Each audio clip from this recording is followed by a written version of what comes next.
These are my riding gloves. There are many like them, but these are mine. I don't have any tattoos myself, but I always tattoo my gloves right there, so I know which way to twist the throttle. Different story. Tattoos are cool. I don't have any myself. I just haven't found anything that I want on me forever. Sidebar done. These are not actual riding gloves. These are gloves from a farm store because they're cheap. And they'll last for a few seconds sliding across the pavement. Not many, I get it, but a few. They're not going to have any impact resistance, but if I'm sliding and reach out, it'll last a second. And that's probably all the time my hands are going to be down anyhow. And you know what? I can write on these gloves.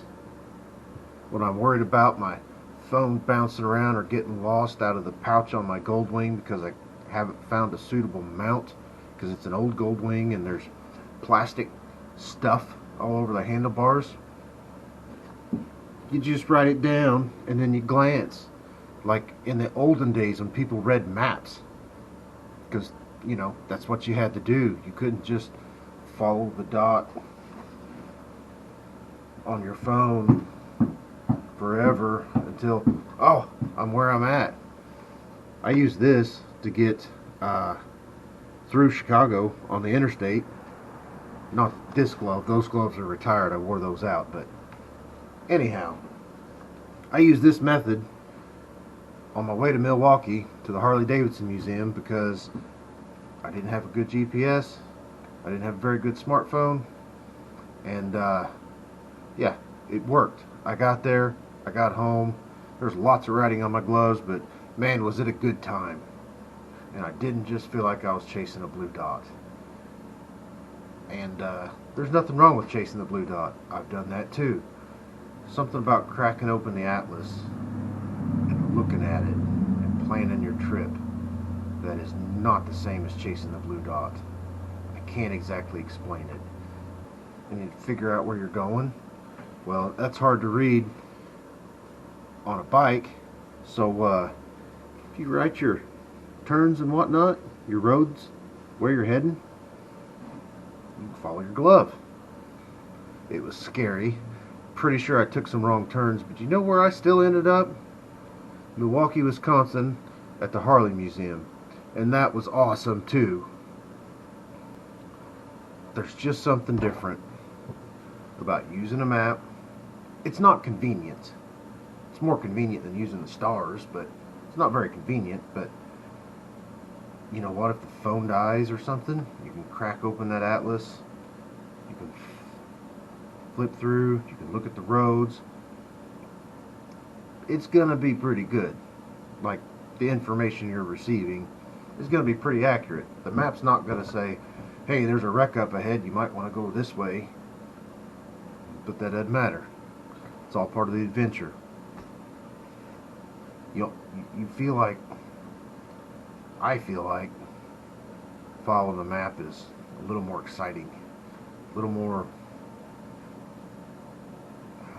I don't even know the word, old school. That's true, but that's not what I'm getting at. Maybe a little more adventurous or a little more scary, or if you combine the two, adventure. But anyhow, good old days. There's nothing wrong with following the blue line and the little arrow. I do it. I use it in my car if I'm going someplace I haven't been before. It's easy to do. That's the way to do it. That's efficient. But something's lost about. It's like cracking open an old book and you smell that smell, the old book smell. You know what it is. I know you know. The old book smell, that's a good smell. Flipping through, reading your stuff. It's that same feeling, crack open an old atlas. Maybe not real old because they'll be outdated, but you crack open an atlas and you look and you plan your own route. You don't have a computer thinking for you. It doesn't try to tell you, hey, go straight on through this town when you already know you want to go east 20 miles, stop at wherever, rest, take a leak, whatever, and you want to bypass that town because you want to take this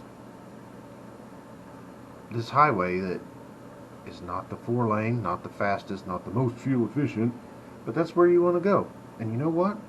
You hit the turn signal if you have one, and you go that way.